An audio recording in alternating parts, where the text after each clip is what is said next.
आपण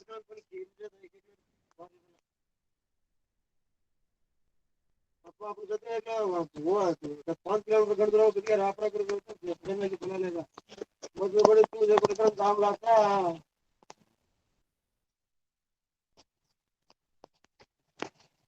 बता ये जा रहे गाड़ी का फड़कना है जा मैंने ना भाई ये जा रहे गाड़ी है तो फड़कना है मामा ये जा मामा को तो फड़कना जाएगा जाओ 100 किलोमीटर 50 किलोमीटर गण दो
Good morning, everyone. A very warm welcome to the online guest lecture organized by the Department of Pathology and Apoya Medical College. We have amidst us a very special guest, Dr. Chetan Manohar, who will be delivering a talk on approach to a bleeding patient. And also, whoever is not able to join through the Google Meet link, a YouTube link is also sent to you through your mail. You can join through that. Now I request Dr. Prema Saldana, HOD and Professor from the Department of Pathology, to welcome our gathering. Good morning all, and a very warm welcome to our webinar series for 2022. On behalf of the Department of Pathology, I extend a very warm welcome to our guest speaker of today, Dr. Chetan Manohar, a renowned pathologist, academician and teacher par excellence. A very hearty welcome to each one of you, and our sincere thanks to you for joining us and your enthusiasm in attending this webinar.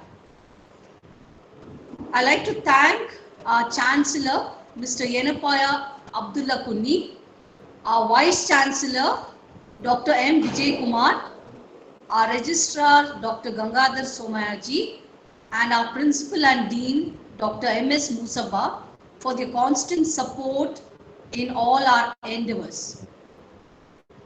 I also take this opportunity to thank each and every member of my department, the faculty, the PGs and the non-teaching staff, without whom this event would not have been possible.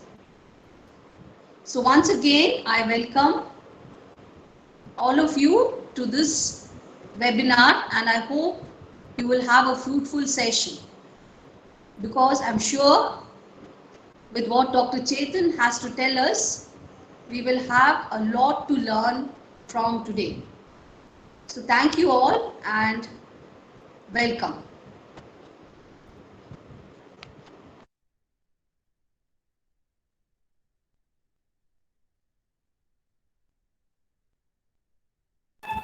Thank you, madam.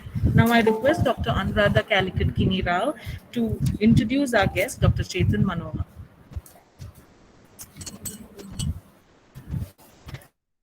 Thank you, Dr. Shubha. Good morning to all the attendees. It gives me great pleasure in introducing my friend, my senior colleague, and teacher par excellence, and renowned pathologist in hematology, especially Dr. Chetan Manohar, an alumnus of MS Ramaya Medical College, Bangalore, and Kasturba Medical College, Mangalore. She started her career as a consultant pathologist in 1991 at Anand Diagnostic Laboratories, Bangalore. The subsequent 4 years kindled an interest in hematology, which saw her joining KMC Manipal in 1995. She was chief of a laboratory that is hematology and clinical pathology section at Kasturba Hospital, Manipal from 2006, and subsequently director from 2016 till 2018. During her stint, she endeavored to standardize laboratory procedures, establish special tests, including hemolytic workup, then coagulation tests and flow cytometry, besides quality control and enable accreditation. Her interest in teaching ensured inculcation of excellent hematology practices in all the postgraduates trained by her.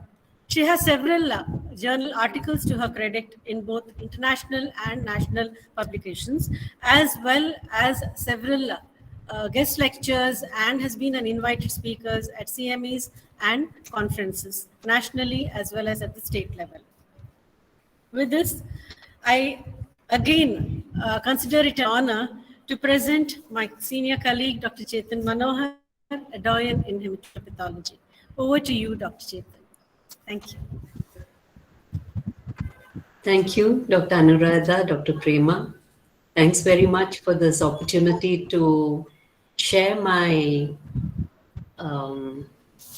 journey, I should say, in coagulation tests. This was one topic that was remaining from the series that we did during the lockdown, and I had it in my mind that I must present this sometime, and I'm grateful for this opportunity. So let me share my presentation.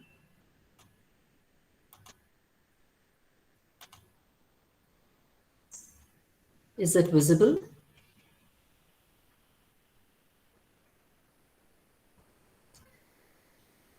Can you see my screen? Yes, ma'am. You can see Dr. the Anuradha, can you see?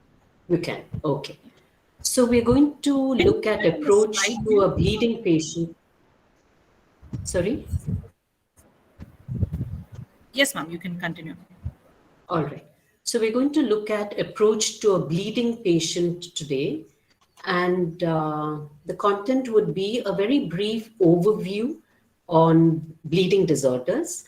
The main focus will be on lab tests that are done while evaluating a bleeding patient and its interpretation. And then I'll move on and see if we can discuss some cases. I may overshoot time.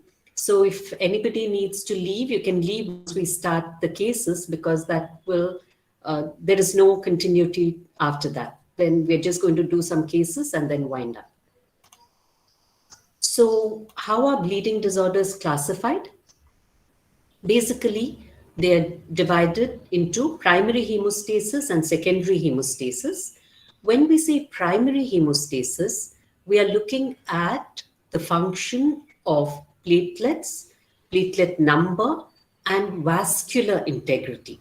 If any of these three are deranged, then there would be a defect in the primary hemostatic plug, which is the first plug to form when there is injury. And then there is secondary hemostasis, which could be congenital or acquired. When we say congenital secondary hemostatic disorders, we're talking about factor deficiencies. While when we talk about acquired, it could be any factor that would cause bleeding secondary to something underlying, like a liver disease, like DIC, like APML. I'd request others to please stay on mute. Unless you are answering a question, please stay on mute. So we have primary hemostatic disorders and secondary hemostatic disorders. When we say primary hemostatic disorder, we're mainly talking about a platelet plug that is formed in response to injury.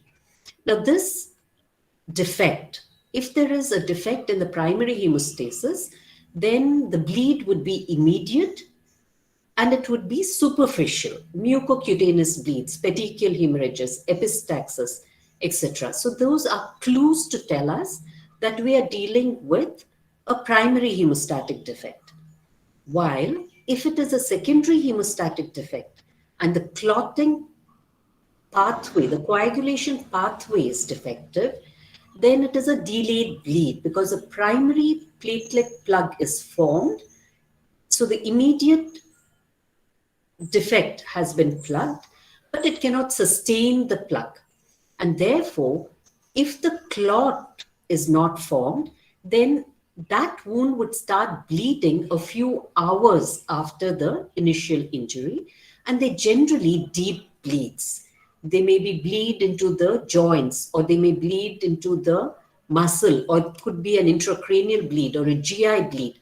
So coagulation defects generally are deep bleeds, while platelet defects generally are superficial bleeds. So when we do a hemostatic workup, what are we really evaluating? What is the purpose of a hemostatic workup is the question. One, to assess presence of a hemostatic defect, either congenital or acquired. So you have a bleeding patient and you want to assess the cause for the bleed. That's when you would do a hemostatic workup. Or it could be to predict a surgical hemorrhage. Will this patient bleed on the table? That's a question we want to answer, and therefore we may do a hemostatic workup. But the most common trigger for especially a PT is to monitor patients on anticoagulants. You don't generally do the entire hemostatic workup in these patients, but I brought it in because I'll touch upon this as we go by. So basically, when we do a hemostatic workup, we're trying to establish a hemostatic defect, either congenital or acquired, or we're trying to predict a surgical bleed, a patient who would bleed on the table. And we're going to focus on these two categories today. Now, this perhaps is the most important slide in the entire presentation, which is what is the most important step while evaluating a bleeding patient? Anybody want to hazard a guess on what is the most important step in evaluating a bleeding patient? You can just unmute and tell me what you think. History of the patient. The most important step would be getting a detailed clinical history. It's not any of the tests that is as important as going through a detailed clinical history. And this I'm going to harp about again and again because we tend to forget that the clinical history will give us clues, and that is what will give us a direction as to what to do next. And therefore, history remains the most important step in evaluating a bleeding patient. What should we evaluate? What history should we elicit from the patient? One, history of consanguineous marriage. This is important because many of the congenital coagulation defects runs through families. And therefore, if there is a consanguineous marriage, then there is a higher chance of that bleeding disorder to be present in the patient who has come in. So detailed family history is important. It's not enough to ask history of the immediate family who may be a bleeder. Is any of your sibling a bleeder? Is any of your parent a bleeder? That's not enough. You need to go into an extended family history. Is your mother's brother or his family, are there anybody in that family who is a bleeder? So take a detailed family history and draw a family tree, because that will tell you whether it's an X-linked disorder, which most of the hemophilias are, or is it an autosomal disorder. So detailed family history is important. Ask for history of umbilical cord bleed. So when you go back into the history, the past history, go back right up till the delivery of the child. Was there a prolonged umbilical cord bleed? Because this is a clue to tell us that we're dealing with a factor 13 deficiency, because this may be the only bleeding episode in a patient with factor 13 deficiency. They're not big bleeders. You may get delayed wound healing and hypertrophic scar in these patients rather than bleeding. So go back in history and ask specifically for umbilical cord bleeds. Is there a history of easy bruising? Because a lot of platelet disorders would present with easy bruisability, or vascular integrity disorders will present with easy bruisability. Or is there a prolonged or profuse bleeding from small wounds, a small cut that refuses to stop bleeding? Has that happened at any point in time? Is there a profuse bleeding after a tonsillectomy, an adenoidectomy, any minor surgeries in the past, or a dental extraction? You can even ask the mother whether the child bled for a long time after the wisdom tooth fell off.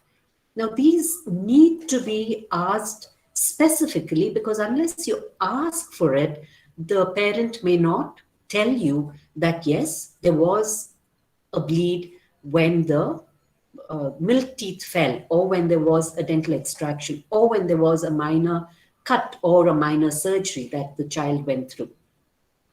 Because please remember that many of the congenital bleeding disorders may present much later in life. So it need not present early in early infancy or childhood. Does the patient have frequent nosebleeds? Very often we tend to ignore nosebleeds. The mother may think the child was, only when you ask will she say the child was playing in the sun and he would have nosebleeds, or a child hit something and there was a nosebleed. So unless you dig into it, you may not get these these histories, which the parent may not give importance to.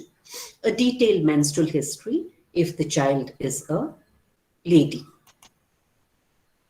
So what are the differential diagnosis when there is a prolonged PT or a APTT? Before deciding that it is a pathologic factor that is causing a prolonged PT-APTT, we need to make sure that we have ruled out pre-analytic and analytic variables that can affect PT-APTT. For example, a high hematocrit. Now, a high hematocrit is going to cause a prolonged PT-APTT, not because there is a defect in the patient, but because something is happening in the tube that is affecting the test results. And what is that something? Now, when we collect the patient sample, we collect it in 3.2% sodium citrate, right? A blue cat tube. Now, when we do that, the tube contains that much anticoagulant, which will give us a ratio of 1:9 anticoagulant to blood. And therefore, this is the ratio of the packed cells, plasma, and the anticoagulant. Can you see my cursor? Is my cursor visible? Maybe I'll It's use the laser. All right. So when the hematocrit is normal, then this much is the amount of plasma that is present in the tube, and this much is the amount of citrate that is present. Now, in this ratio alone, will you be able to get a normal range of PT and APTT if everything is normal in the patient? Now, imagine a situation when the hematocrit is high. If the hematocrit is high, it would automatically mean that the plasma volume is low. And if the plasma volume is low, then the amount of citrate in the tube would be too much for this amount of plasma, and therefore you would get a prolonged PT-APTT or any coagulation test that you may do. It's not because there is a coagulation defect in the patient, but that amount of plasma, this amount of plasma is too little plasma for this amount of anticoagulant. So you're not really maintaining a 1:9 ratio. So what do you need to do? We need to correct the amount of anticoagulant added when the hematocrit is high. So you can do it in one of these two ways. The volume of blood added to 0.5 ml of 3.2% sodium citrate would be 60 divided by 100 minus hematocrit into 4.5. So if the hematocrit of the patient is, say, 70, then 100 minus 70 would be 30. 60 by 30 is 2. So 2 times 4.5 is 9. So you would need to collect 9 ml of blood to a tube with 500 microliters of 3.2% sodium citrate. Now, a more practical thing to do would be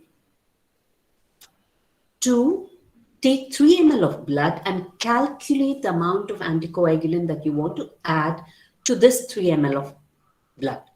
And that would be multiplying a constant called 5.55 into 100 minus hematocrit. Now, when you do that, let me just get rid of this. Okay. When you do, sorry. When you do that, you will get the amount of anticoagulant that you need to add to 300 ml, to 3 ml of blood.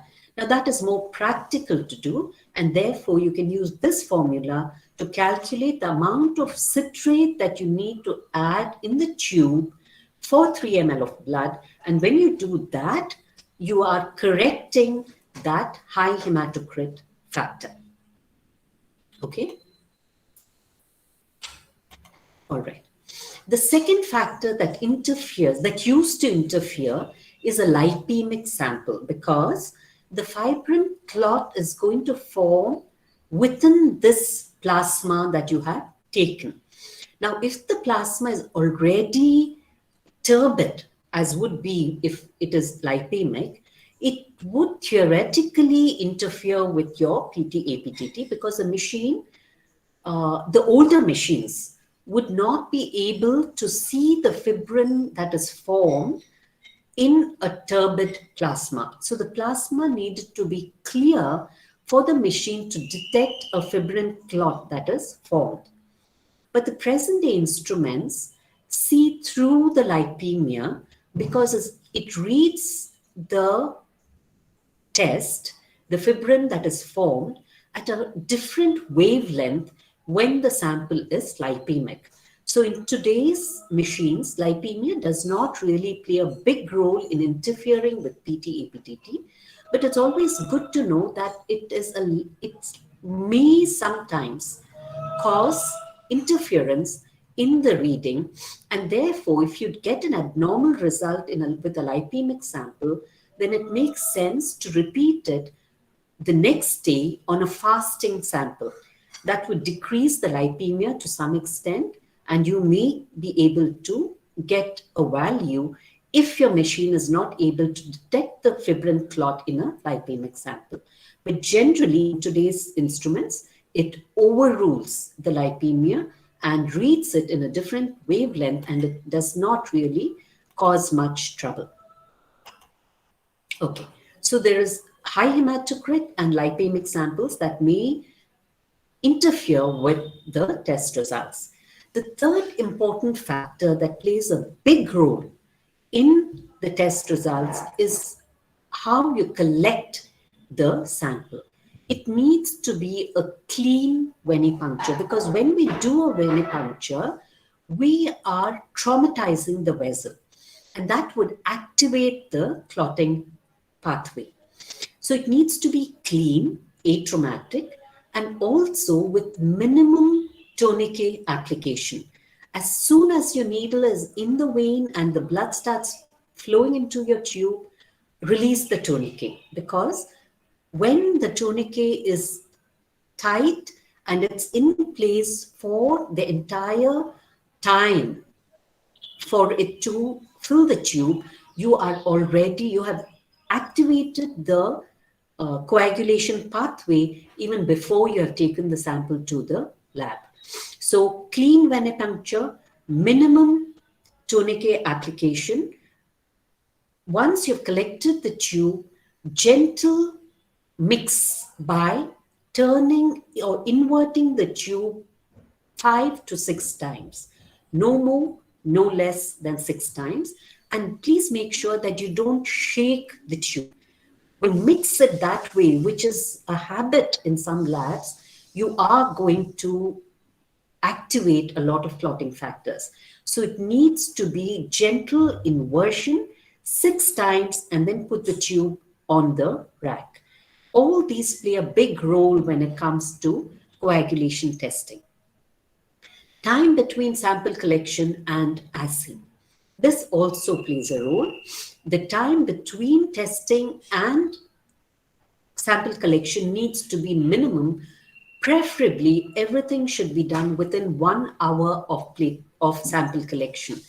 Don't delay the testing once the sample is in the tube. Which is also the reason why if you are evaluating a bleeding patient, make sure that the patient comes to your lab. It's bad practice when you allow other labs to send you samples. But if that is a norm, if that is inevitable, then take that extra care when you prepare the sample. Centrifuge the sample at 1500 G for 15 minutes. Take the platelet poor plasma in a pipette into another tube. Centrifuge that tube again. So you're going to do a double centrifuge to make sure that there are no platelets in that plasma. And then spin that tube, again pipette out the plasma into a third aliquot, freeze it immediately.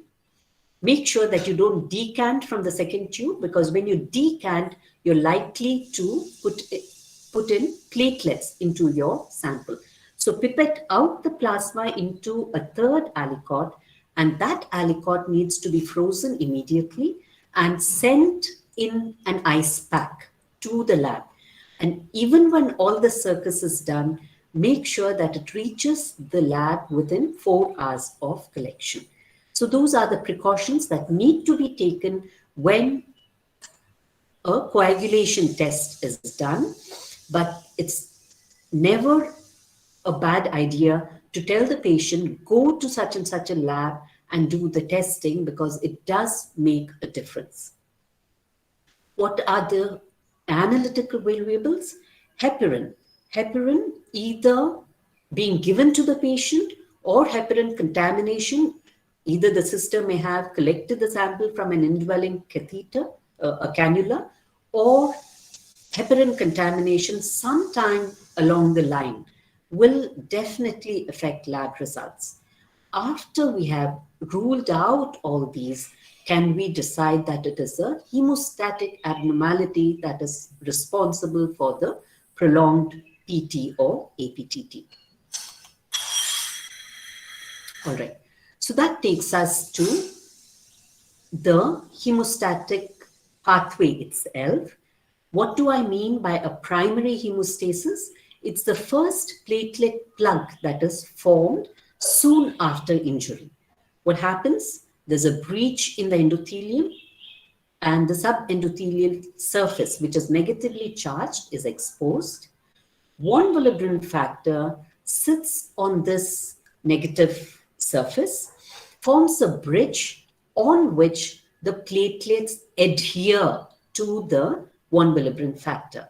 So the first thing that happens is the von Willebrand factor comes and sits on the negatively charged surface on which the platelets adhere. So we need, this is called platelet adhesion to the von Willebrand factor. Now on this plate are other platelets that are recruited. Remember, the blood is flowing through this vessel, but platelets are recruited here, and there is platelet to platelet aggregation. So there are two terms that we need to understand. Platelet adhesion refers to platelet adhering to the von Willebrand factor. Platelet aggregation is platelet to platelet clumping. And that is how a primary hemostatic plug is formed. Let's look at this in more detail. That's the platelet. It has a receptor called GP1B9 complex, which is the receptor for the corresponding receptor on von Willebrand factor, and that is responsible for platelet adhesion. Okay, GP1B9 with von Willebrand factor receptor is responsible for platelet adhesion. And then there is platelet to platelet aggregation, which is brought about by GP2B3A complex, which with the help of a molecule of fibrinogen bridges the gap between two platelets. All right, so we have GP2B3A along with fibrinogen to bring about platelet aggregation. So when can patients bleed?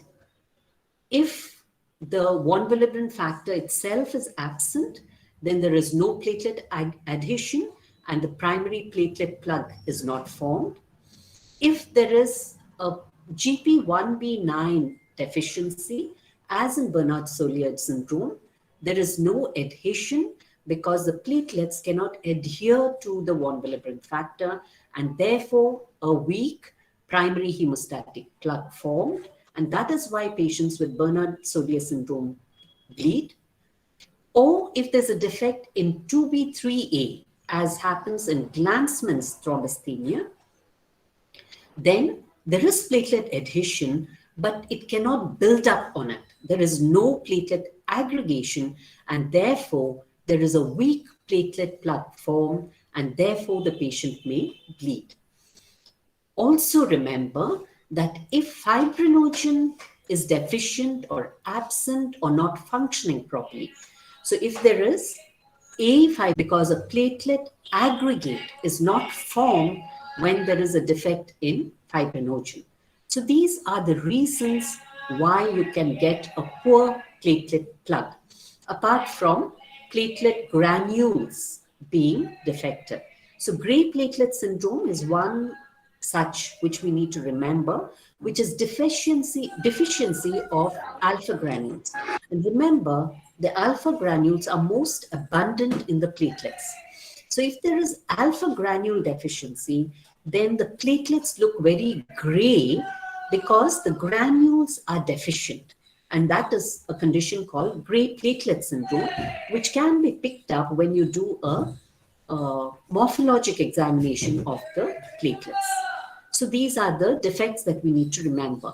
Bernard-Solier syndrome is deficiency of GP1B9. Von Willebrand disease is a deficiency or defect of von Willebrand factor.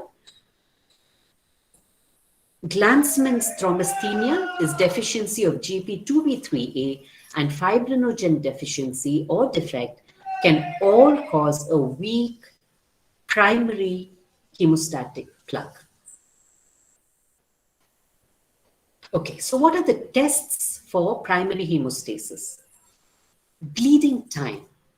Bleeding time is one of the most difficult tests to standardize, and therefore some labs have now moved on to do a PFA 100 where you look at the closure time. So if the platelet number and function is normal, the PFA 100 closure time will be prolonged. But in most labs, we do bleeding time, which is a test that needs to be done very, very meticulously. So it makes sense to have dedicated technicians who will do the bleeding time. And how is it done? Tie a tourniquet, raise the pressure to about 40 millimeter mercury, take a lancet, which would be 3 millimeter wide and 1 millimeter depth, and clean the volar surface of the forearm and make 3 quick stabs on about 2 inches below the elbow. Now these 3 stabs must be quick, clean, and must not injure a superficial vein if present. All right. Start the stop clock immediately. Take a filter paper and allow the drop of blood to flow into the filter paper. What do I mean by this? If this is the filter paper, and say this is the drop of blood on the volar aspect of the hand, then don't dab the filter paper on the wound. Because when you touch each time you touch the wound, you're reactivating the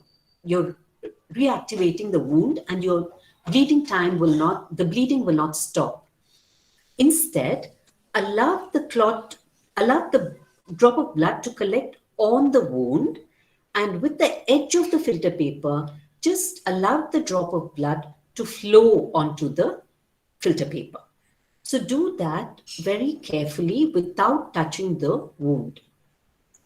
All 3 wounds need to stop bleeding for you to stop the stopwatch, and that will be the bleeding time. As you can see, it is crude, and you may get a normal bleeding time even when there is a primary hemostatic defect. So be careful when you interpret the bleeding time.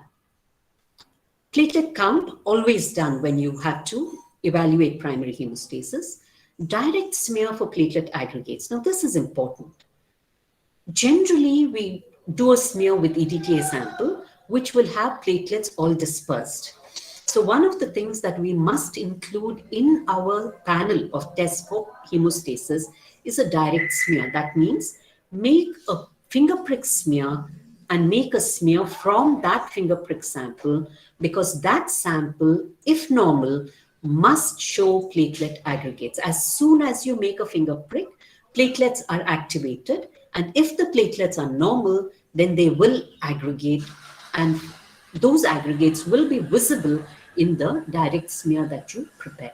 So make sure that you always prepare a direct smear when you're evaluating a patient who is bleeding, because most labs don't do platelet function tests, and that is more expensive and more specialized. So if you want to have clues to see whether the patient has platelet function disorders, then this is a very crude test.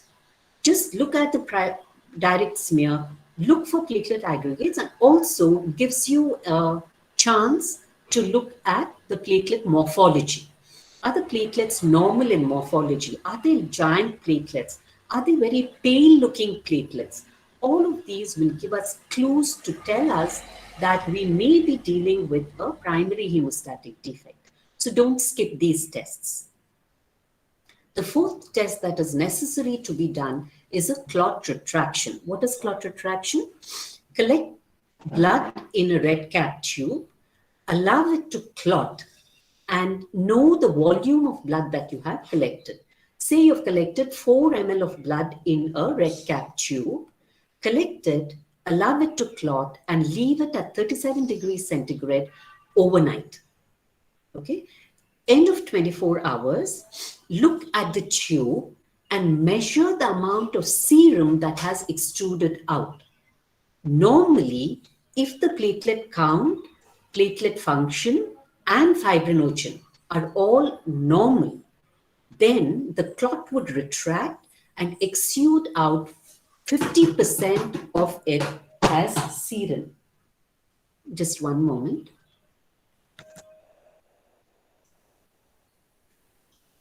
Okay. So measure the amount of blood, that is the amount of serum that is exuded out. That gives you clot retraction. It is expressed as percentage. So if you've collected 4 ml of blood, then you must be able to extract 2 ml of serum if the clot retraction is normal. So 50% serum extruding out is normal clot retraction.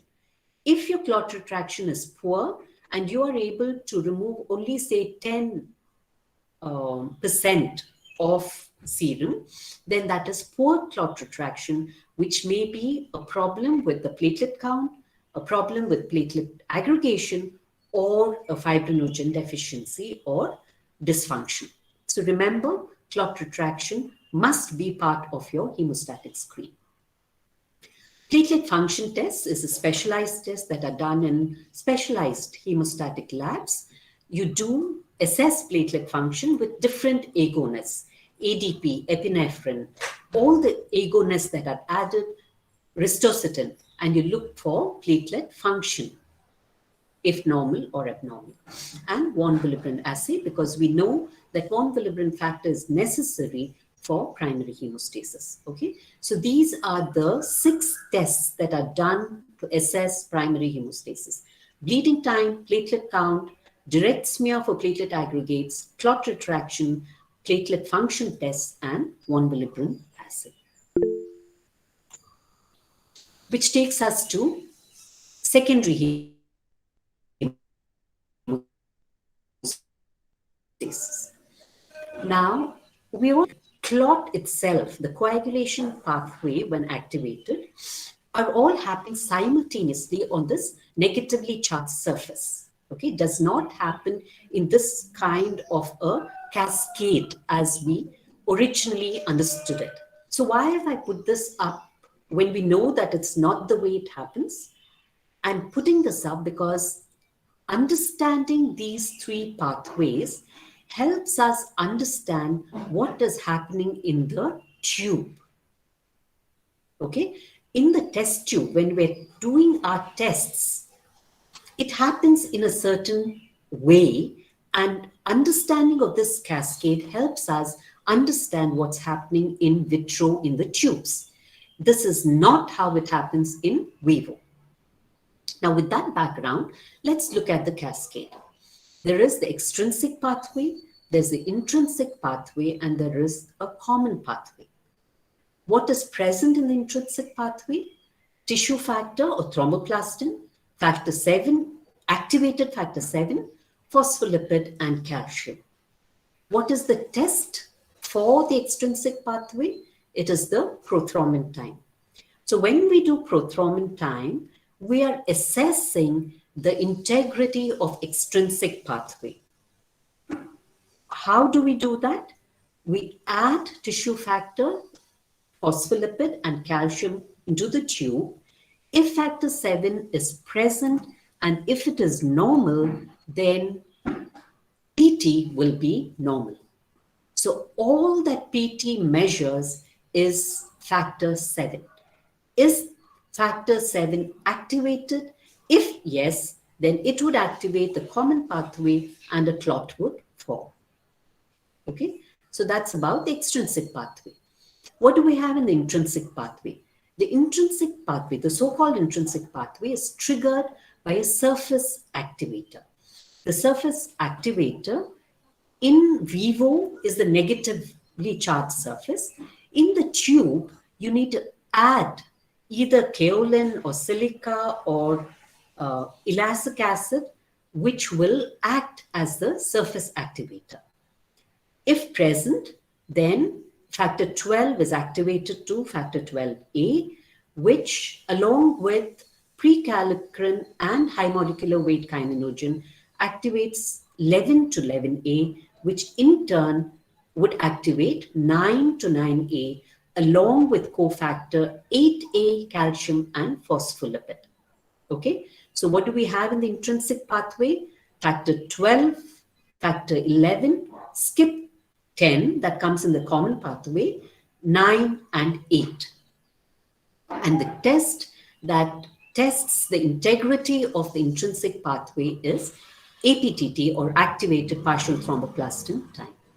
Okay, now both these activates factor 10 to 10A, which with cofactor 5A, calcium, and phospholipid converts prothrombin to thrombin, which is a very powerful enzyme which converts fibrinogen to fibrin.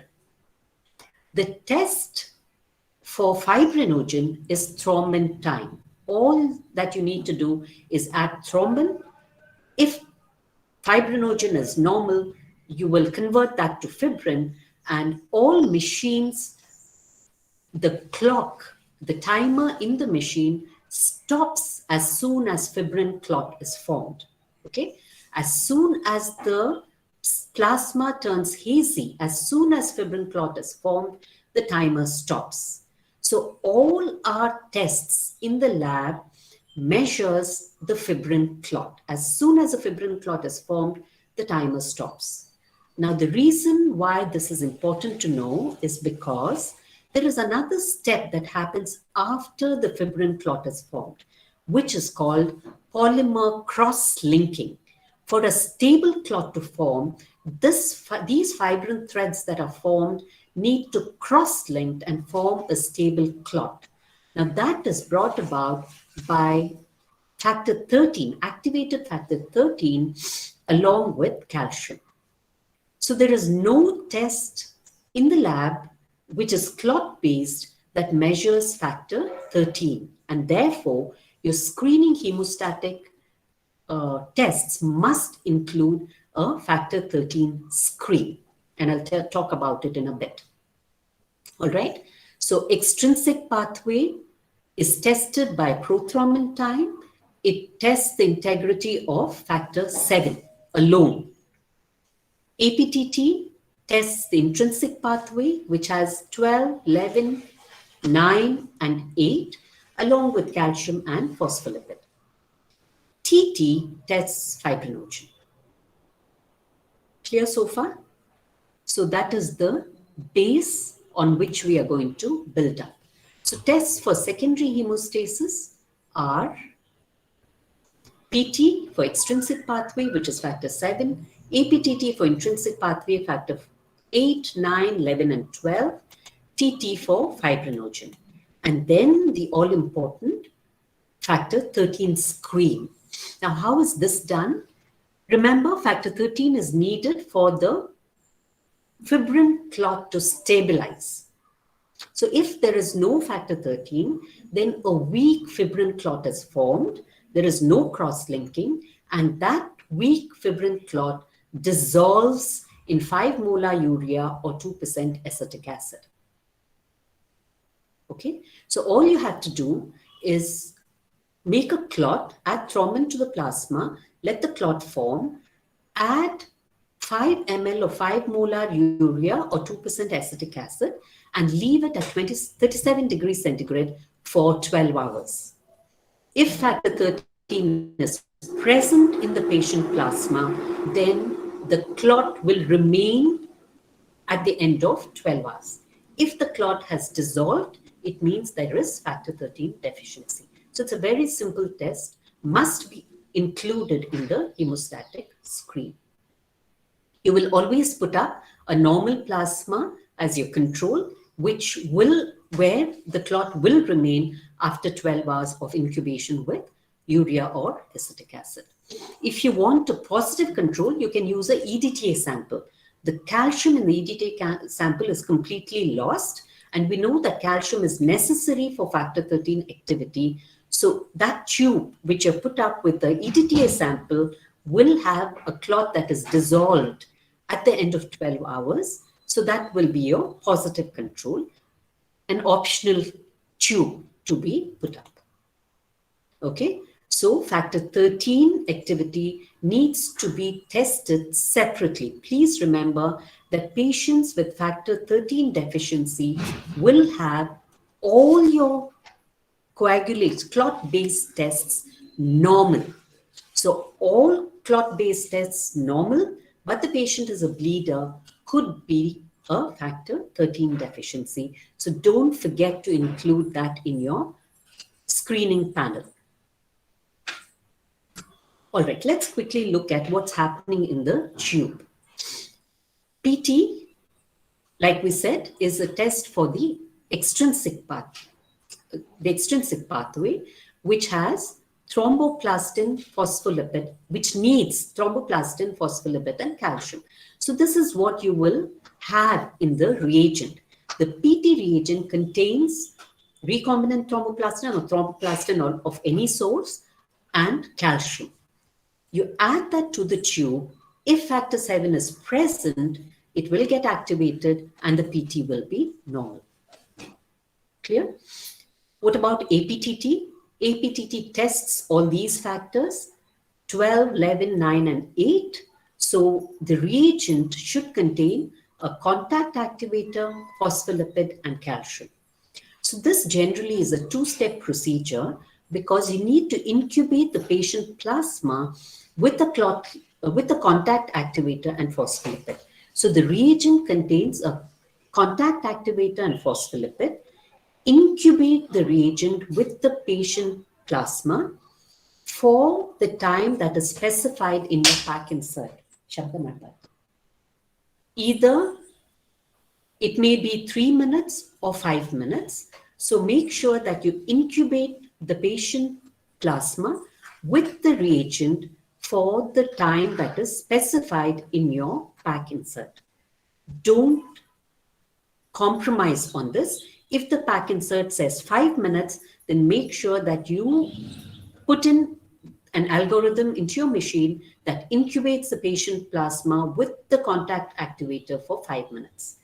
At the end of incubation, calcium chloride is dispensed. As soon as calcium is dispensed into the tube, the timer starts. And the timer stops when the fibrin clot is formed. So isolated PT prolongation is a factor 7 deficiency. Isolated APTT prolongation is a deficiency of any of these factors. Prolongation of both PT and APTT would mean a defect in the common pathway, which could be 5, 10, 2, or fibrinogen. So any of this can cause a prolongation of both PT and APTT. Always remember, heparin contamination will cause prolongation of both. More APTT than PT, but always keep it in mind when you have both PT and APTT prolonged. So very quickly, PT measures efficiency of the extrinsic pathway. That's the normal range as per textbook, but each lab must establish its own normal range. Interpretation of prolonged PT could be a deficiency of 2, 5, 7, and 10. Please remember, these are the vitamin K dependent factors. 2, 5, 7, 10 are the vitamin K dependent factors. What do I mean by vitamin K dependent?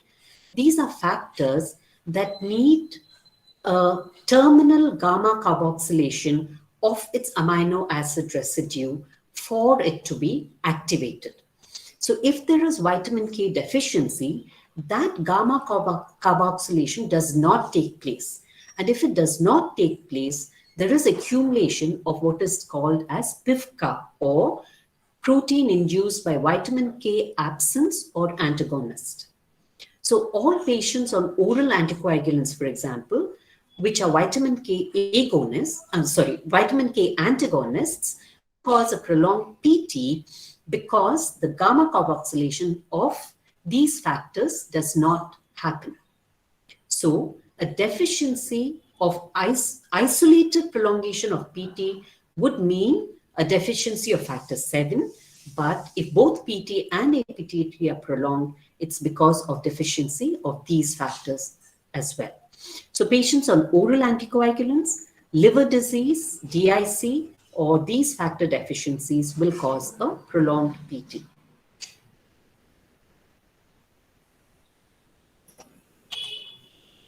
So how is PT expressed? PT can be expressed either as prothrombin time or a prothrombin ratio, which is patient PT divided by normal PT. But both these, there is a variable inherent to the test that can affect the test result. And that variable is the source of thromboplastin in the reagent. Now, if the thromboplastin can be prepared from many sources, excuse me.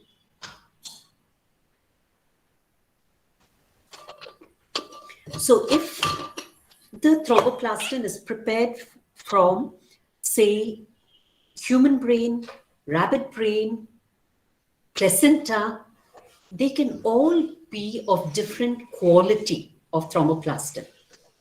So if a patient is on oral anticoagulants and want to monitor the dosage with PT and goes to 3 different labs on the same day, around the same time, 3 close by labs, you will get 3 different prothrombin times, not because the labs are doing anything wrong, but because the 3 different labs are using 3 different sources of thromboplastin, which affects the prothrombin time. So they came up with what is called as the WHO standard thromboplastin, which is recombinant thromboplastin, which has an ISI, or International Standardization Index, of 1. Now, every company that prepares its thromboplastin must test that thromboplastin against this WHO standard thromboplastin. And they are given an ISI value. Now, if the ISI value of the WHO standard is 1, then all the thromboplastins that are prepared is given an ISI value against the WHO standard. So the ISI may be 1.1, 1.5, 1.7, 0.9, 0.7, etc., depending on the quality of thromboplastin present in that reagent. Okay, so it makes sense to buy your reagent with a ISI value that is as close to 1 as possible. So 0.9 or 1.1 or 1.2 are good reagents to use if you are sitting in a specialized lab. Then patient PT divided by normal PT raised to the powered ISI will give you the international normalized ratio. And the INR of the test will be the same irrespective of what thromboplastin is used, because you have raised it to the ISI and given the INR. Now, this is very important when you are monitoring patients on oral anticoagulant. You would like to keep the INR somewhere between 2 and 3 for most cases, except for prosthetic valves and pulmonary embolism, where you want a INR of a little higher, 2.5 to 3.5. So that's the rationale of INR and PT. What about APTT? Measures the overall efficiency of the intrinsic clotting pathway. Normal range as per the textbooks, generally 25 to 39, but always make sure that you establish your own normal range. Collect 20 normal adults, both male and female. Do the PT and APTT on each of those samples. Plot it in your Excel sheet. Generally collect 22 or 24, because they will be outliers, and then get the median of the remaining and do your 2 standard deviation to establish the normal range. Interpretation for prolonged APTT: any deficiency other than factor 7. We know factor 7 is with PT. Any factor other than factor 7 will affect APTT. And if it is isolated APTT prolongation, then it is 12, 11, 9, and 8. But if both PT and APTT are prolonged, then it is with the common pathway. So liver diseases, because that's where most of the factors are synthesized. DIC, because all the factors are consumed in patients with DIC. Heparin contamination, circulating anticoagulant, and we're going to look at how to detect inhibitors in a bit, will all prolong APTT. So that's about PT and APTT. TT, like I told you, only tests fibrinogen. So hypo, A, or dysfibrinogenemia or heparin contamination will prolong PT. Normal range less than 22 seconds. Elevated FTP. FTP sends back a negative feedback to thrombin and therefore can prolong TT. What next? You've done the baseline tests and you have certain results in your baseline tests. What would you do next? What we do next is called as the mixing studies. When I say mixing studies, you have a prolonged PT and APTT, you mix it with normal plasma. When you mix it with normal plasma, if the initial prolongation of PT and APTT was because of any factor deficiency, then the normal plasma provides that factor and it will correct the PT and APTT. Simple. But there is another possibility that the PT-APTT remains uncorrected. What does it mean if it is uncorrected? It means that there is something in the normal plasma that is not able to correct the PT-APTT. So generally, when PT-APTT is corrected, we are dealing with factor deficiency, while if PT-APTT remains uncorrected, we are dealing with circulating inhibitors. The inhibitor that is present in the patient plasma will inhibit the factors in normal plasma, and therefore the PT and APTT remains uncorrected. Okay, so the first step to do is mixing with normal plasma. If corrected, you're dealing with factor deficiency. If it remains uncorrected, you're dealing with circulating inhibitors. All right. So we do the mixing studies first to establish whether it's a factor deficiency or inhibitor. Two, we can even kind of narrow it down and see which factor is deficient. So we need to prepare 2 more reagents. One moment. Oh, I can't. All right. The 2 reagents that are prepared are aged plasma and adsorbed plasma. Aged plasma is simple. Collect citrated plasma and incubate it for 48 to 72 hours at 37 degrees centigrade. There are certain factors that are labile, such as 5 and 8, which will be absent in aged plasma. So the labile factors disappear from aged plasma, and what remains is 7, 9, 10, 11, and 12. So these are the factors that are present in aged plasma. What about adsorbed plasma? Prepare it with either aluminum hydroxide or barium sulfate. Add the plasma to normal plasma to a substance that will adsorb certain factors on its surface.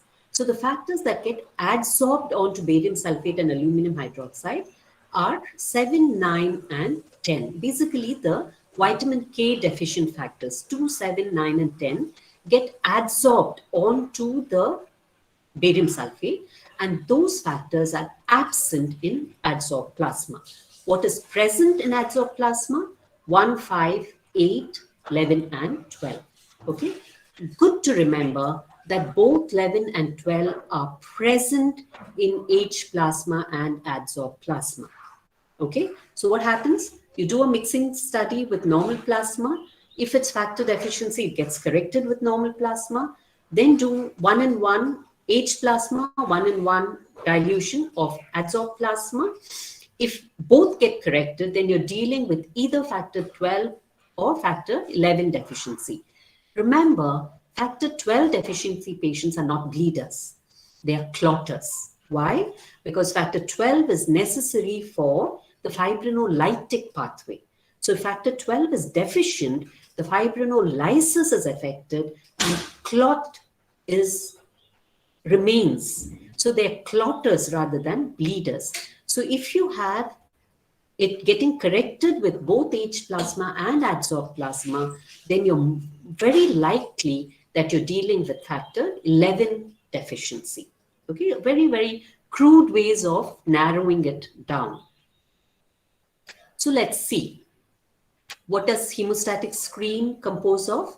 Bleeding time, prothrombin time, APTT, thrombin time, clot retraction, factor 13 screen, platelet count, and a direct smear. So all these, we need to know how to do it. We need to know why we do it. We need to know how to interpret these test results. Okay. Now we are going to look at cases.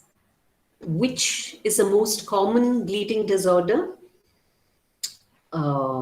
It is type 1 von Willebrand disease, which is the most common bleeding disorder.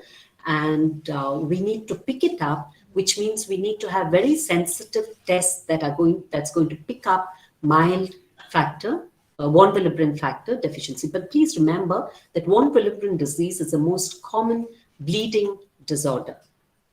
So what are the next tests that you will do after you do the hemostatic screening tests? You'll do the mixing studies, and we've dealt with it in detail.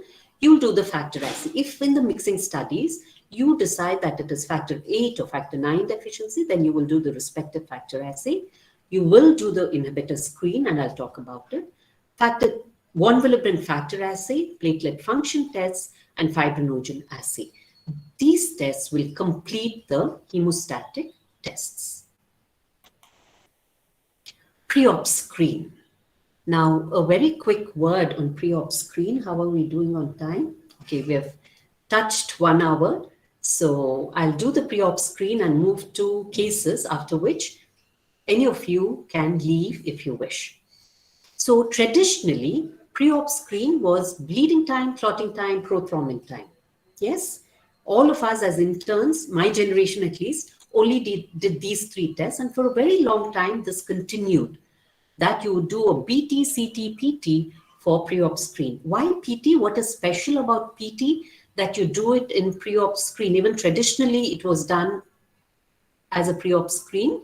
PT, remember, measures factor 7, and factor 7 has the shortest half-life. It has a half-life of 6 hours. You can just remember factor 7 hours half-life. So if the liver fails, then the first factor to reduce is factor 7, and PT reflects factor 7. So even traditionally, even to know if you need to do a small procedure, you would do a prothrombin time to assess liver function as a reflection of liver function, because when liver function fails, PT gets prolonged. That's the first test to prolong. So this was traditionally done as a screening test. But is this enough, or is this even recommended? No. BT and CT can safely be removed from your pre-op screen. BT needs to remain in your hemostatic screen. When you're evaluating a bleeding patient, make sure you're putting in BT or a PFA 100 to assess the integrity of vessel wall and platelets. But in a non-bleeder, there is no point in doing BT and CT because they're too crude to be abnormal. What should be added to the pre-op screen? A detailed history. All those questions that I told you must ask, make a checklist of it and put it as part of your pre-op screen. Platelet count definitely needs to be part of your pre-op screen. PT needs to be part of the pre-op screen. Aptt definitely needs to be part of your pre-op screen, because type 1 von Willebrand is the most frequent bleeding disorder that you will see in practice, and you will pick that up only if you add Aptt in your pre-op screen. So your pre-op screen needs to have a detailed history, a checklist, platelet count, prothrombin time, and Aptt. All right. So that takes us to cases. Now I want you to participate in the discussion from now on. You can just unmute and tell me the answer, or you can type in the answer in the chat box, and one of the organizers can please holler me what is there in the chat box, because I can't see the chat box on my screen. So the first case is a 27-year-old male, query hemophilia. As always, we hardly get any history. So you need to have that checklist in your collection center, train your technicians, or we used to post a PG there for other things, and they would collect a detailed clinical history before drawing the sample. So this was what the hemostatic screening test looked like. BT 4 minutes, prothrombin time 15 seconds, Aptt 70 seconds, TT 12.4, clot retraction normal, factor 13, screen normal, platelet count normal with good clumps and normal morphology. So what is abnormal in this screening profile? The only thing that's abnormal is Aptt. So prolonged Aptt is what we have. What next? What will you do next? Anyone? Mixing studies. You want to do mixing studies. So what did the mixing studies show? Half patient, half control, 48.2 seconds. Corrected PT with normal control. What does that mean? If the Aptt is corrected with normal plasma, we are dealing with Factor deficiency. We're dealing with factor deficiency. So do the mixing studies with aged plasma or adsorbed plasma. The other thing that you can do if you're a specialized hemostatic lab is when you get a case of factor 8 or factor 9 deficiency after doing the factor assay, then if it is less than 1%, a severe factor 8 or factor 9 deficiency plasma, you can freeze it at minus 40 or minus 70, and you can use that instead of H plasma or adsorb plasma. So do a mixing. This patient remained uncorrected with H plasma, but good correction with adsorb plasma. So no correction with H plasma. What are we dealing with? What does this patient have? Factor 9 deficiency. Not corrected with aged plasma. What does H plasma not have? Labile factors. What are the labile factors? 5 and 8. 5 and 8. So the patient plasma, we don't know what the patient plasma does not have, but we know that H plasma does not have factor 8, and H plasma did not correct the deficiency in the patient plasma. So what is the patient deficient in? 5 or 8. Factor? 5 or 8. Factor 5 or 8. Now we have only Aptt that is prolonged in this patient. We had normal PT. So we know it's not a common pathway defect. We know it's an intrinsic pathway defect. And therefore, we are dealing with factor 8. So factor 8 assay was done. It was 3.05%, which is moderate factor 8 deficiency. Remember that the normal range of factor 8 and factor 9 are 50 to 150%. But when we look at the classification of hemophilia, less than 1% factor is severe deficiency, 1 to 5% is moderate, and more than 5% is mild factor deficiency. So this patient had moderate factor 8 deficiency. Next case, bleeding time 3 minutes, PT normal. Again, an isolated APTT prolongation, TT normal, all the other tests normal. Next step is the mixing studies always. Half patient, half control, good correction. Half patient, half aged plasma, good correction. But adsorb plasma remains uncorrected. So what is the factor that is absent in adsorb plasma? What is absent in adsorb plasma? Factor 2, 7, 9 and 10. 2, 7, 9, 10, of which only 9 belongs to the intrinsic pathway. All the others are in the common pathway. Since we're dealing with isolated APTT prolongation and it is not corrected by adsorb plasma, we are talking about a vitamin K dependent factor, which is factor 9. So isolated prolongation of APTT not corrected with adsorb plasma is a factor 9 deficiency. This patient had a factor 9 of 7.22%, which is mild factor 9 deficiency. The third case, 16-year-old female with menorrhagia. Okay, a female patient almost always rules out a hemophilia because hemophilia is X-linked recessive. And since females have 2 X chromosomes, generally females are carriers. But in the bizarre situation where there is random lyophilization of the abnormal X, then you can have a female patient who may also be a patient with hemophilia, but it is rare. So we have a 16-year-old female patient with menorrhagia, and this is what we got. Bleeding time normal, PT normal, again an isolated APTT prolongation, everything else normal.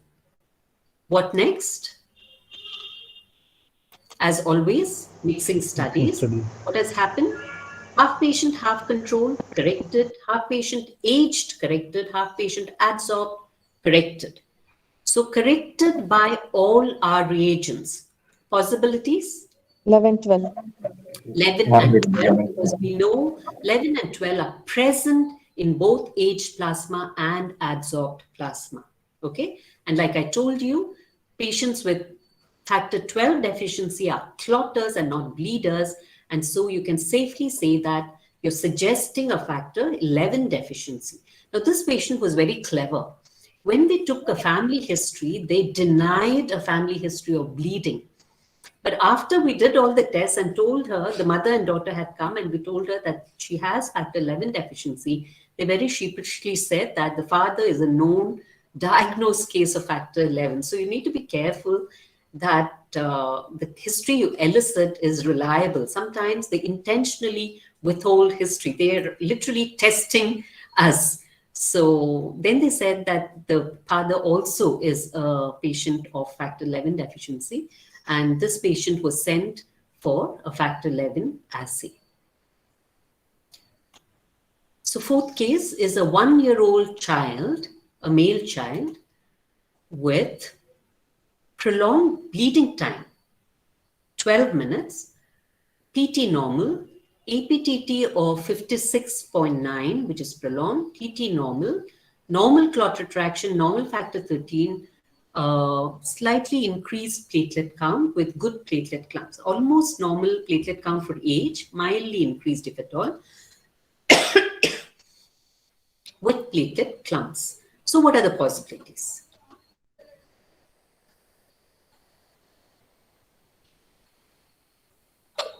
What are we dealing with? Prolonged bleeding time and a prolonged APTT.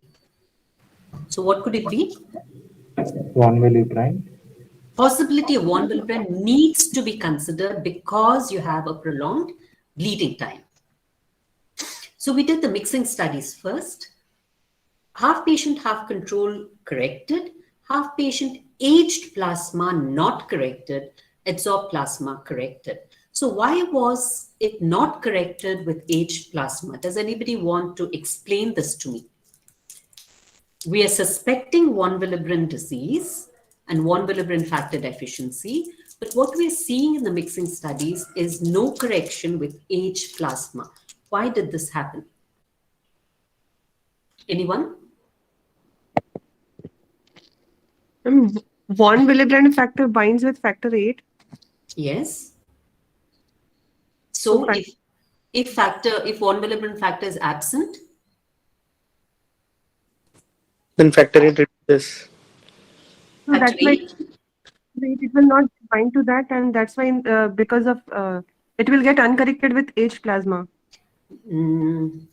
partially correct answer.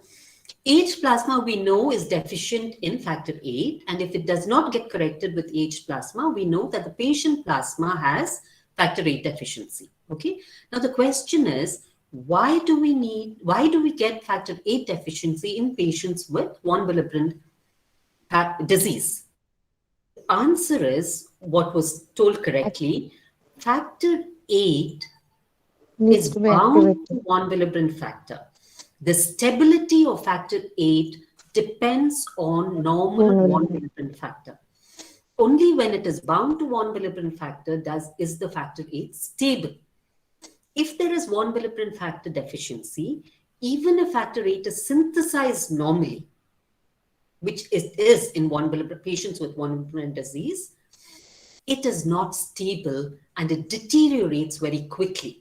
And therefore, patients with von Willebrand factor deficiency also have a factor 8 deficiency because the factor 8 deteriorates very quickly in the absence of von Willebrand factor. Okay, that is why you get a no correction with aged plasma. So we did a factor 8 assay on the sample and it was 1.68%. We also did a von Willebrand factor assay by ELISA and it was less than 1%.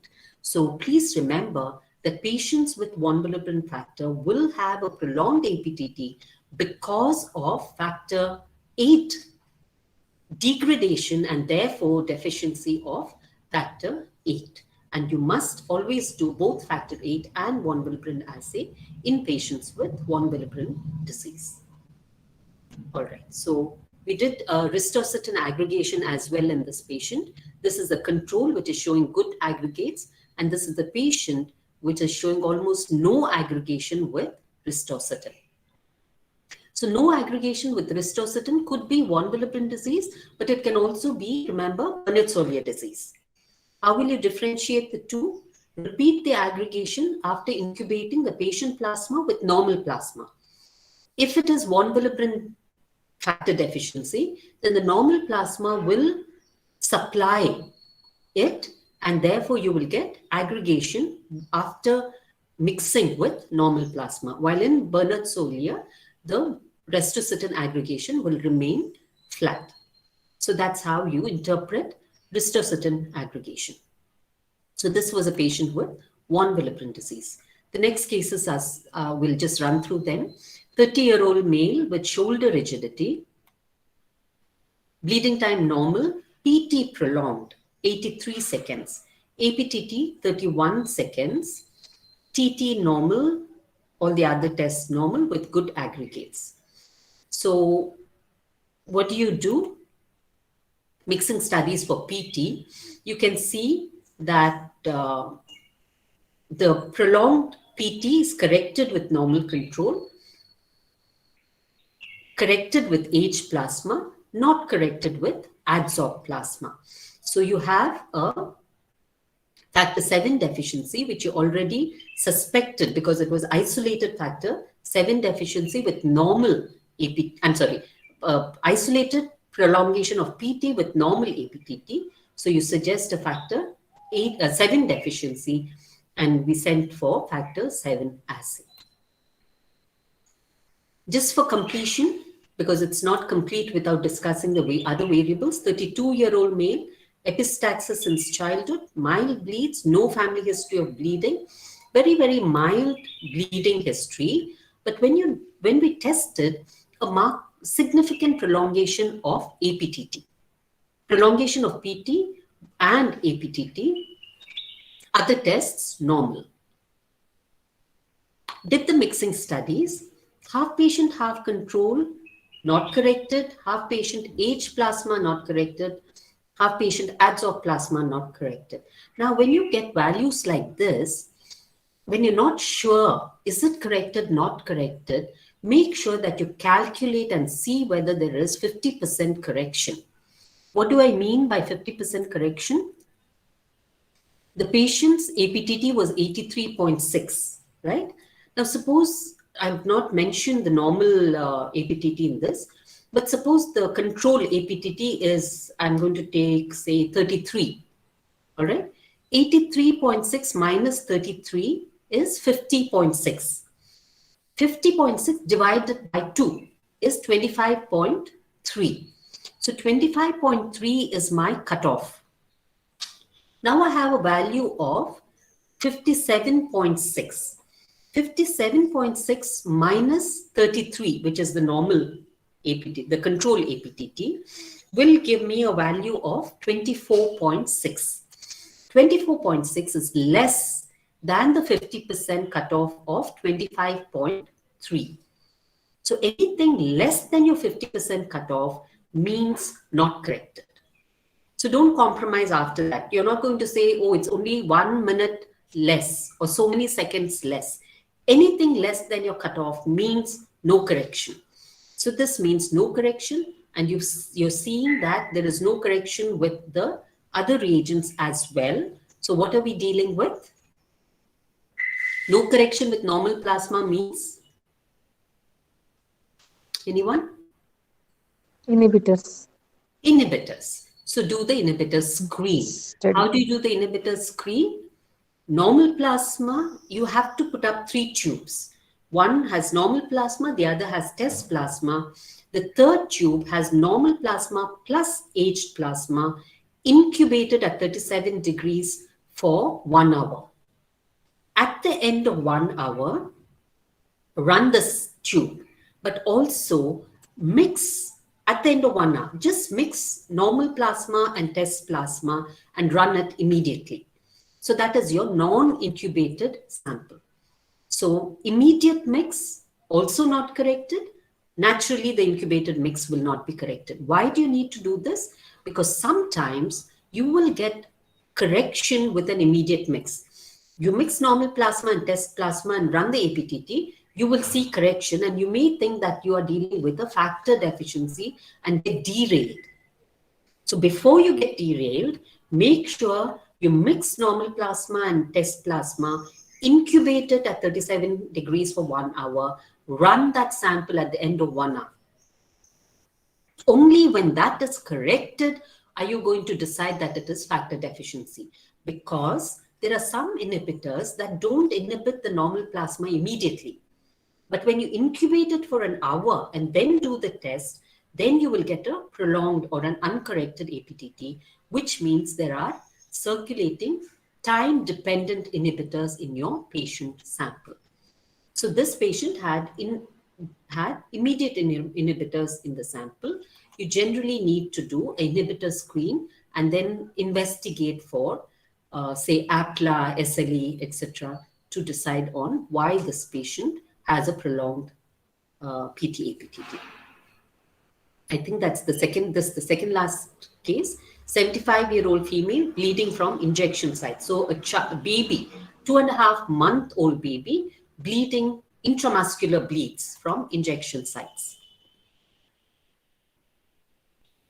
BT normal, PT prolonged, APTT prolonged, TT normal, PT low for a baby of 2.5 months. You have a low PT, but the platelet clumps were present. So you have a baby and you have a lot of things that is wrong, going wrong. PT, APTT, both abnormal, but TT normal, so you know fibrinogen is okay, and a low platelet count also. So go back to the history with cases like this. This patient had slightly derailed liver enzymes, and therefore we decided that this child, we didn't investigate any further. We said repeat after correction of the liver functions, and the child was treated for sepsis, and repeat tests were done after a very long time. In fact, in a very small child, it does not make sense labeling them with anything, because we don't even know the normal range in infants. So don't give anybody a label until the child is at least 1 year old, before, and then you repeat all the tests and then give them labels.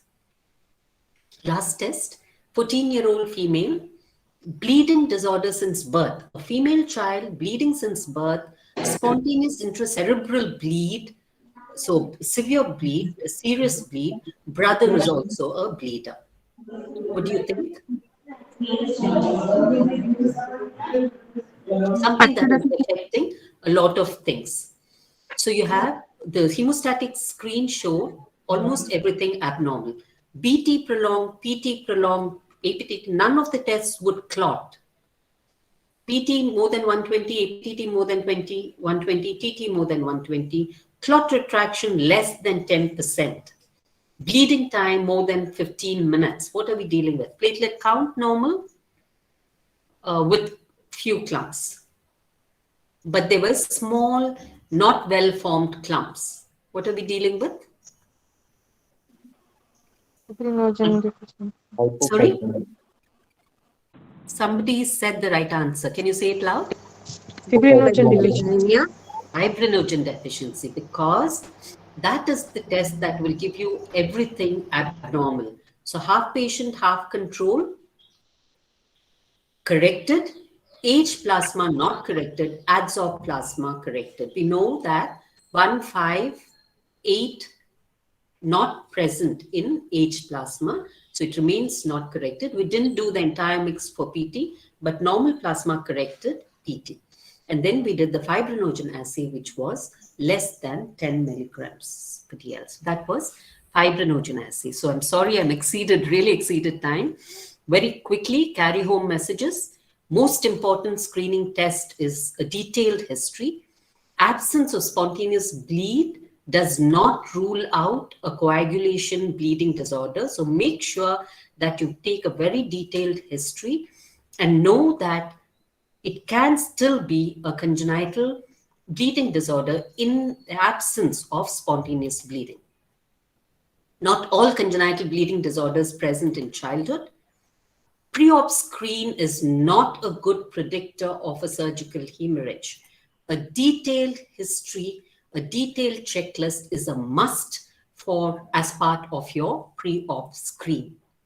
All your tests can be normal and the patient may still bleed on the table because our tests are not sensitive enough to pick them up.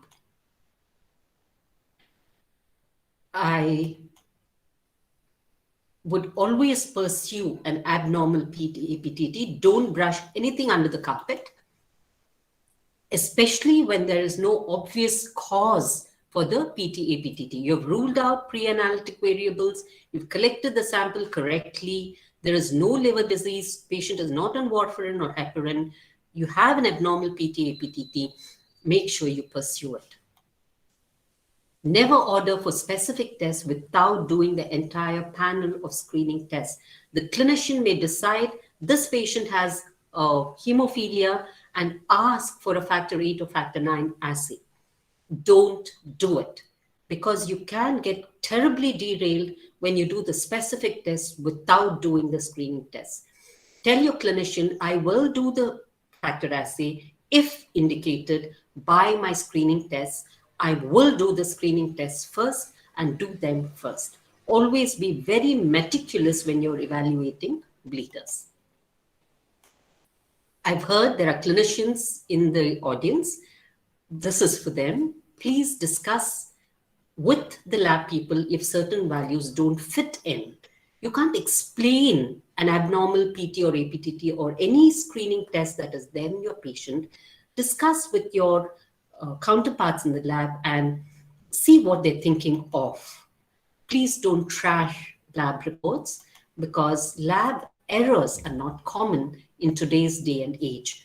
The quality control protocols are so strict and so good that it is not very common to get lab error as a cause for an abnormal value. So don't trash lab reports. Discuss with the lab, the pathologist, and find out and try and understand why your patient is got these abnormal values.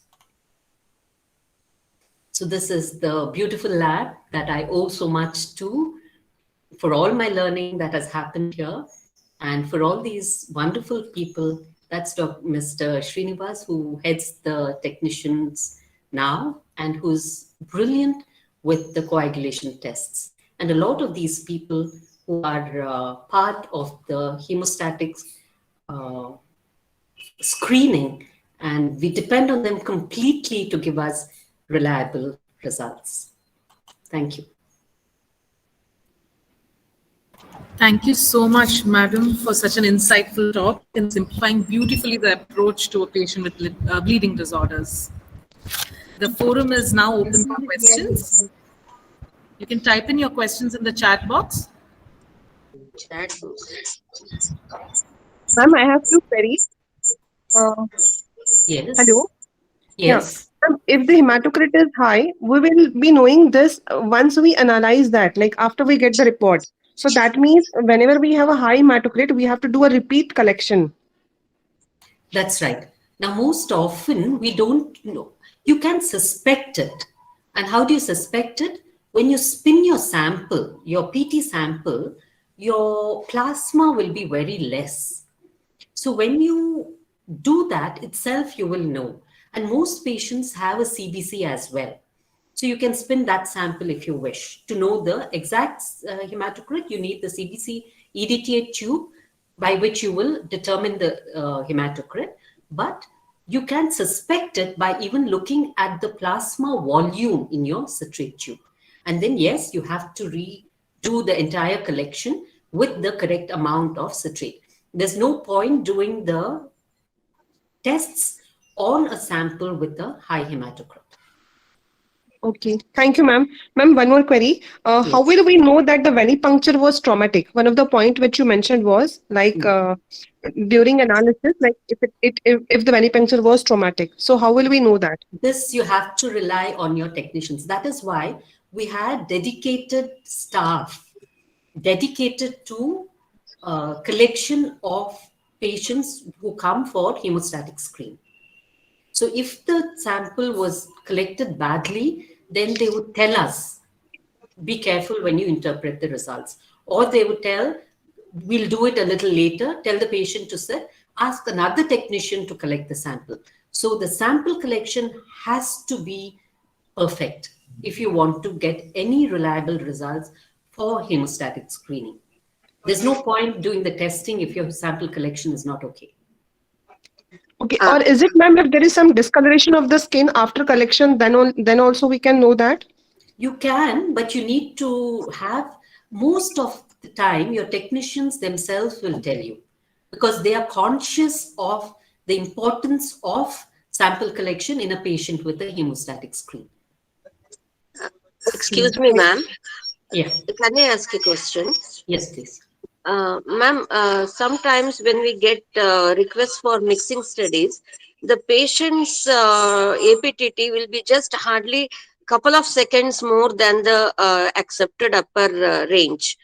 How to proceed with that? Like, when you do a mix with normal plasma, you need to see whether it has corrected or not corrected the APTT. Any abnormal APTT is considered abnormal, even if it is a few seconds more than the normal range. Remember, you're talking about a range, and your range may be, say, 25 to 39. yeah, Or if you get it's the a big like range. 41 seconds. And you Okay. get a patient value of 41. Yeah. Okay. So your patient value is 41. Your control may be how much? Say 34. Okay. Okay. So the difference between 44 and 34 is 10 seconds, right? 50% of 10 is 5. So you need a 5-second difference between the corrected APTT and the control. If it is less than 5 seconds, then it is not corrected. Okay, ma'am. Thanks. So once How you do would your 50% correction, you will have clarity. So the utility of Rosner's index, like we need not depend on the Rosner's index, just 50% correction is enough.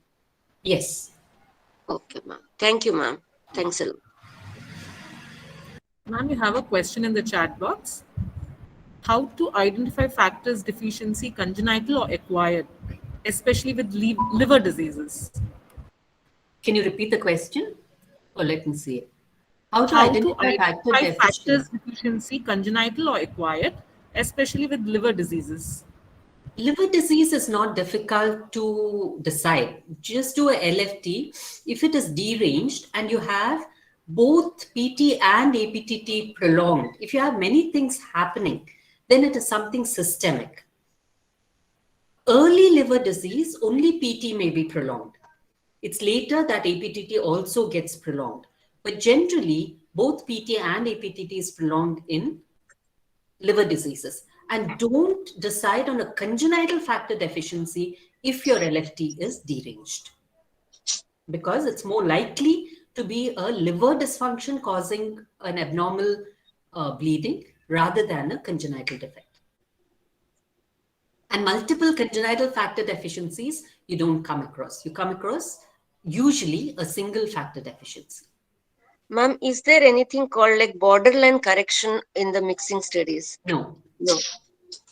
There is either correction or no correction. Sometimes I know it sits on the surface kind of. Yeah. Then you need to go by the clinical and by what you will still put up an inhibitor study, do a incubated mix and see whether you're dealing with inhibitors. If that is ruled out, then you may be dealing with mild factor deficiencies, and then you do the mixing and see which of the reagents is correcting it. Okay, ma'am. Thank you, ma'am. Ma'am, with isolated PT prolongation, do we need to do mixing studies also? You can, if you want to because factor 7 assay is not done in many labs, if it gets corrected with adsorbed, then you know that you kind of say that you're dealing with a factor 7 deficiency and you leave it at that. But isolated factor 7 deficiency, isolated PT prolongation is indirect evidence of factor 7 deficiency.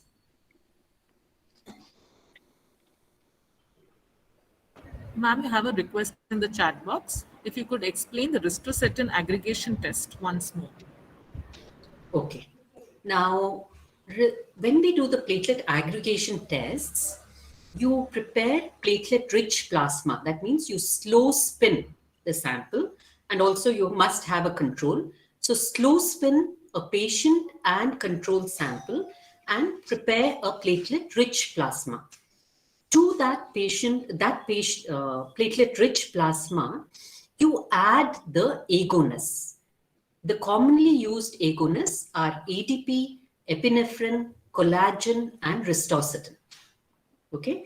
Now we know that these are agonists that activate platelet aggregation. So when you set up the test in a platelet aggregometer, you have platelet-rich plasma, which is turbid in nature.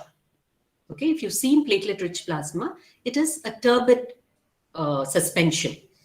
To that, you add an agonist. When you add the agonist, if the platelet aggregates normally, it would aggregate, leaving the plasma clear, which means the turbidity decreases in your cuvette, which means more light gets transmitted. And that light transmission is read in the form of a graph. Okay, so I'm going to repeat.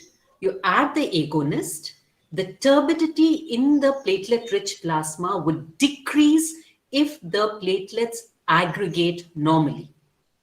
When that happens, there is increased light transmission, which can be read in the form of a graph.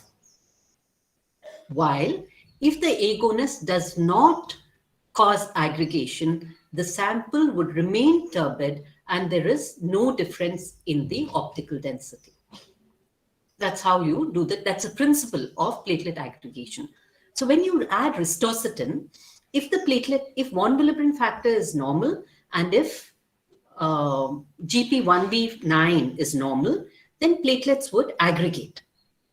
When they aggregate, the media is now clear, you get a curve.